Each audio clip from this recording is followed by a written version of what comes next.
जय हिंद। आज हम ये देखते हैं कि इंडिया और चाइना में युद्ध होता है तो किसके पास कौन सा हथियार ज़्यादा है और कौन सा हथियार खतरनाक है, दोनों इसका किस तरह से प्रयोग करेंगे। तो सबसे पहले हम ये देखते हैं कि इंडिया और चाइना के बीच में दोनों की आर्मी की रैंकिंग कितनी है। तो दुनिया में अमेरिका टॉप नंबर पे है, दूसरे नंबर पर रसिया, तीसरे नंबर पर चाइना आता है, चौथे नंबर पर इंडिया आता है। रैंक के हिसाब से ज़्यादा का अंतर नहीं है। अगर आप इंडेक्स देखेंगे तो ग्लोबल फायर पावर इंडेक्स में जिसका रैंकिंग जितना कम रहता है इंडेक्स में, वो उतना ज़्यादा पावरफुल माना जाता है। चाइना का कम है 0.6, इंडिया का 0.9। यहां आपको भले लग सकता है कि चाइना पावरफुल है, आगे देखते चलेंगे, जब तक पूरा नहीं देखेंगे आपको समझ में नहीं आएगा और आप भी चाइना के $10 बिलियन जो खर्च कर रहा है चाइना, उसी जाल में आप भी फंस जाएंगे। चाइना पूरी दुनिया के मीडिया में जो पैसे देता है रिश्वत के रूप में या अपनी प्रॉपर्टी को दिखाने के लिए, अपनी तारीफ कराने के लिए, अपनी क्षमता को दर्शाने के लिए, वो $10 बिलियन है। चाइना का जो सबसे बड़ा प्लस पॉइंट है वो उसकी इकोनॉमी है। उसका बजट बहुत ज्यादा है, $237 बिलियन, और हम लोग का बजट उसके आगे बहुत ही कम है। हमसे उसका रक्षा बजट 4 गुना ज्यादा है, $61 बिलियन है। इसमें हम एक डेडिकेटेड अलग से वीडियो बनाएंगे। यही हमारी इंडियन आर्मी के लिए सबसे बड़ा सरदर्द है, बाकी कोई टेंशन नहीं है चाइना और इंडिया से।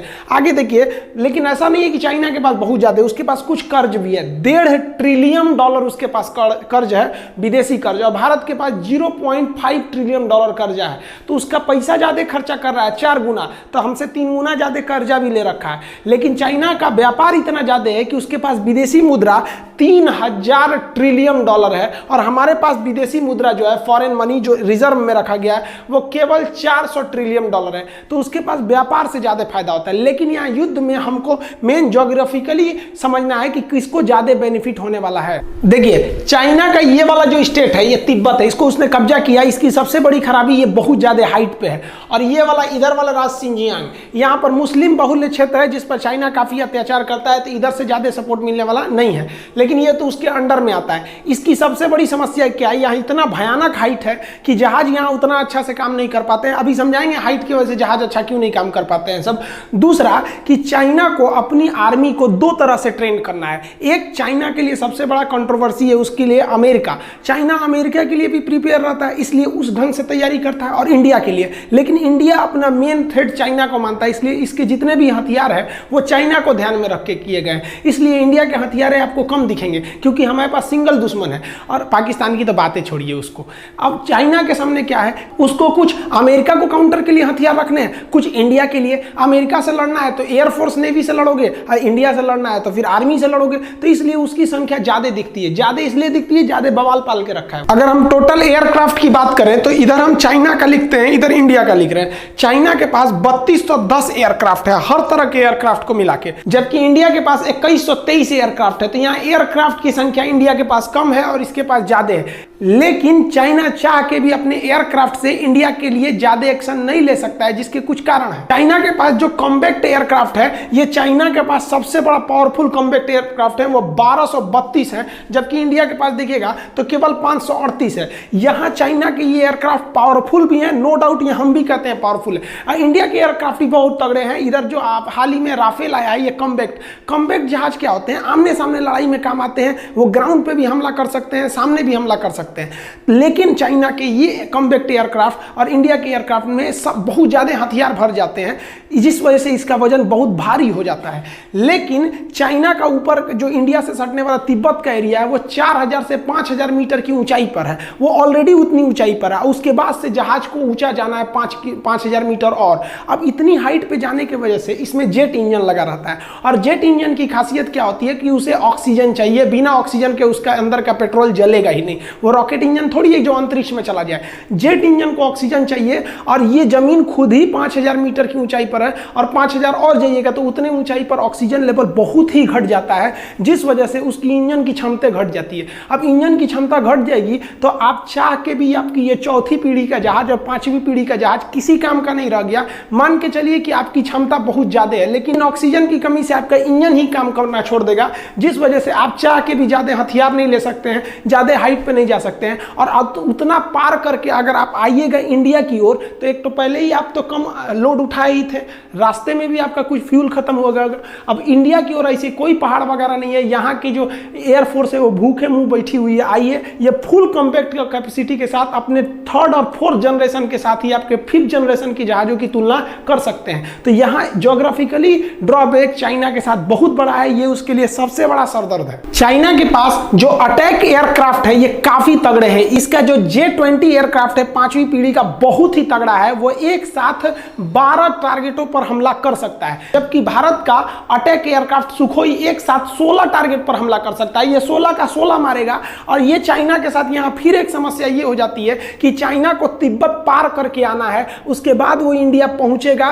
तिब्बत पार करने के बाद भी उसको 100-200 किलोमीटर उड़ान भरने के बाद ही वो इंडिया पहुंचेगा। तो अब वो उसकी क्षमता है 12 मारने की, उस पे से वो आधा लेके आएगा 6, तब ना यहाँ आएगा। यहाँ 16 लेके बैठा है। तो आप कितना भी तगड़ा एयरक्राफ्ट बना लीजिए, प्रकृति के आगे आप नहीं लड़ सकते हैं। युद्ध में ट्रांसपोर्ट बहुत बड़ा मायने रखता है। कौन पहले ट्रांसपोर्ट में पहुंचता है? तो ट्रांसपोर्ट विमान चाइना के पास 224 है और इंडिया के पास 250 ट्रांसपोर्ट विमान है। इसके पास विश्व प्रसिद्ध C-17 ग्लोब मास्टर है, जिसकी क्षमता बहुत ही ज्यादा है। और चाइना को यहाँ फिर दिक्कत होगा कि हैवी लोड आप कम ऑक्सीजन से उठा ही नहीं सकते हैं। तो इसके पास आप इस तरह से देखेंगे तो इसको यहाँ पे भी दिक्कत का सामना करना पड़ेगा। जो हेलीकॉप्टर होते हैं उसका तो प्रिंसिपल यही है कि वो हवा के थ्रस्ट पे ही उड़ते हैं, ऊंचाई पे जा सकते हैं। और यहाँ पर ऑक्सीजन लेवल घटने की वजह से हवा का थ्रस्ट भी नहीं रह जाता है।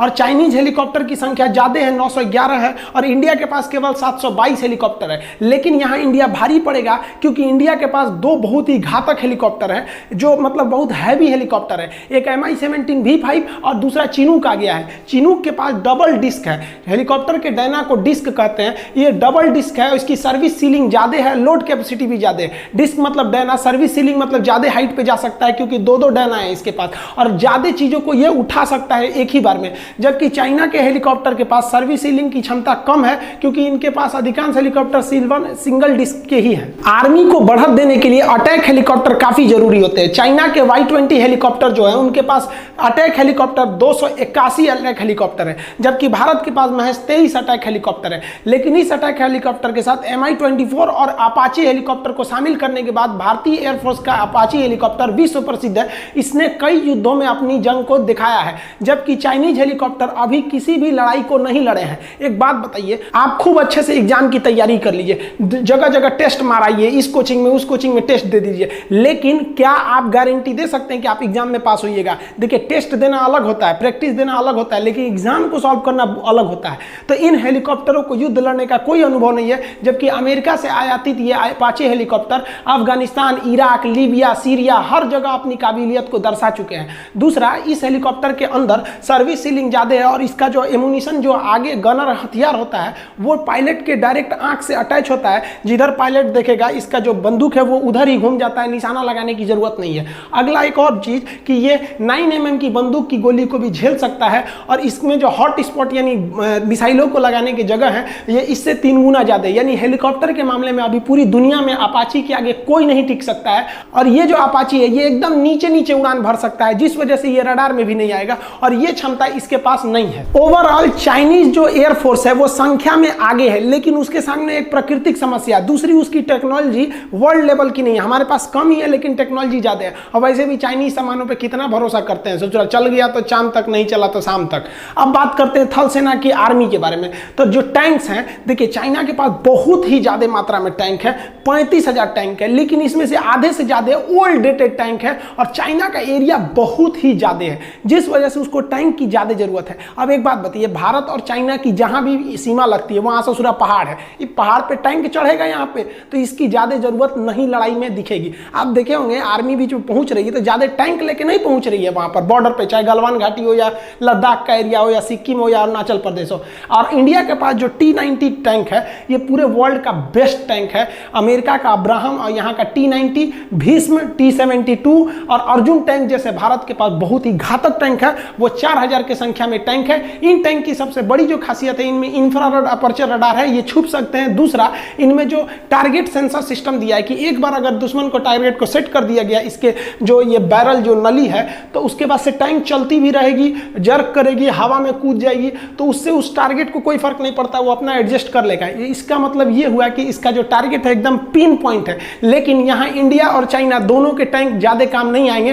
टैंक बेसिकली चाइना बॉर्डर पे नहीं बल्कि पाकिस्तान बॉर्डर पे ज़्यादा यूज किए जाएंगे। आर्मर्ड व्हीकल की बात करेंगे तो ये एक ऐसा गाड़ी होता है जो बुलेट प्रूफ होता है। इसके अंदर सैनिकों को बैठा कर दूसरे जगह पे ले जाया जाता है। तो इंडिया के पास जो आर्मर्ड व्हीकल है वो 8,000 साढ़े 8,000 की संख्या में है, 8686 है। जबकि चाइना के पास ऐसे आर्मर्ड हथियार 33,000 है। इस आर्मर्ड हथियार की चाइना की ज्यादा जरूरत है। क्यों? क्योंकि चाइना के पास विवाद ज्यादा है। उसको हांगकांग संभालना है तो इन्हीं से उसको आर्मी को भेजना है। सिंजियांग में दिक्कत है, जबकि इंडिया में आर्मी को इंटरनल कंट्री में कोई दिक्कत नहीं है, चाइना को ज्यादा दिक्कत है। गलवान घाटी में आए थे लोग, चाइना वाले लोग कॉम्बैक्ट लेके देखिए उलाट दिया सब इंडियन आर्मी वाला। कुछ ससुरे कमेंट कर रहे हैं कि चाइना का नहीं मरा। अरे बकलोल, अमेरिका ने स्पष्ट कह दिया है कि उसने सैटेलाइट से देख के बता दिया है कि एम्बुलेंस की आवागई ज्यादा थी, वहां पर लेफ्टिनेंट कमांडर रैंक का अधिकारी मरा है और 40 से ज्यादा मौत हुई है। इंडिया में जब हम नेक्स्ट पिछला वीडियो बनाए थे तो उसमें 3 बताए थे। इंडिया में लगभग 20 जवान शहीद हो गए हैं। अभी ये संख्या घट बढ़ सकती है, इस पर ये अभी लास्ट डाटा नहीं है।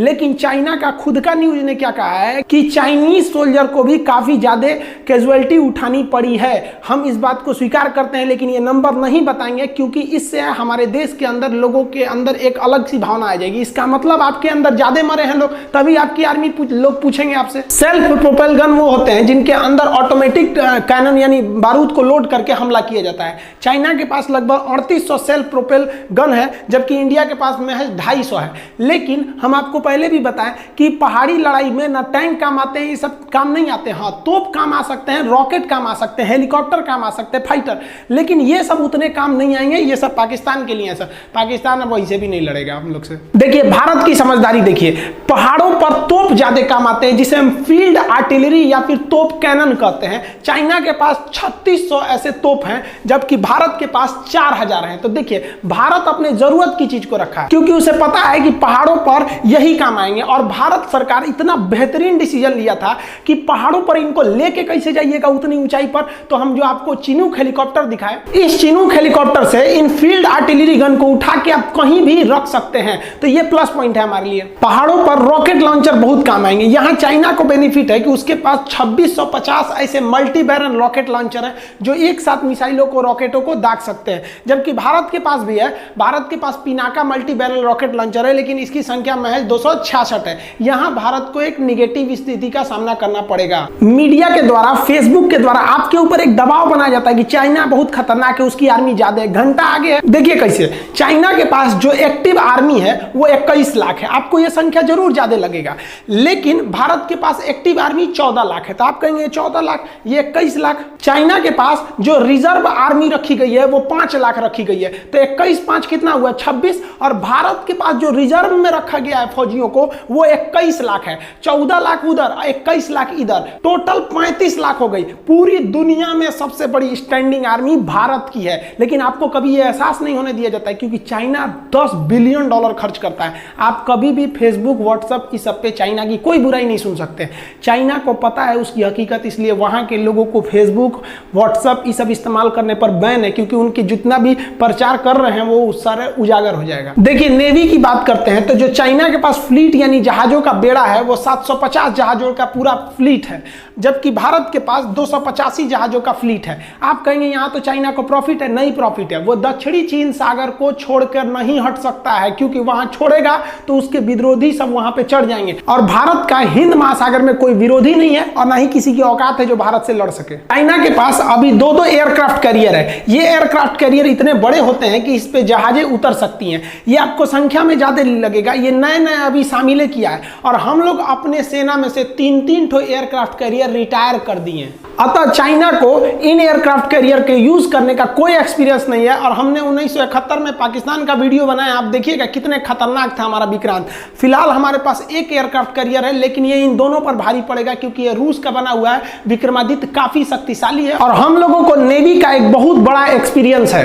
देखिए चाइनीज नेवी का जो सबसे बड़ा पावर है ना वो उसकी पनडुब्बी सबमरीन का है। इसे साइलेंट किलर कहते हैं, ये पानी के अंदर रहता है। चाइना के पास इसकी संख्या 74 है और भारत इस मामले में बहुत ही पीछे है, इसकी संख्या 16 है और आधे से ज्यादा पुराने हैं। अब भारत सरकार ने डिसाइड किया कि अगर हम इनकी संख्या बढ़ाएंगे तो हमें 50 साल लग जाएगा, क्योंकि हम 10 साल में केवल 5 ही पनडुब्बियां बना सकते हैं। इसमें क्या किया जाए, तो भारत सरकार ने सबसे खतरनाक डिसीजन लिया। भारत सरकार ने अमेरिका से P-8I विमान खरीद लिया। P-8I विमान को सबमरीन हंटर कहते हैं। ये हवा में उड़ते उड़ते पनडुब्बियों को ऊपर से ही पहचान जाता है कि समुद्र के अंदर है, उन्हें मार देता है। अतः इन पनडुब्बियों की संख्या धरी की धरी रह गई। अब हम लोग इन पनडुब्बियों से सुरक्षित भी हो गए और धीरे धीरे हम फ्रांस की मदद से पनडुब्बियां बना भी रहे हैं। तो आप इस चीज को समझिए, वरना आप केवल संख्या देख के ना उलझ जाएंगे। डिस्ट्रॉयर क्या होते हैं, देखिए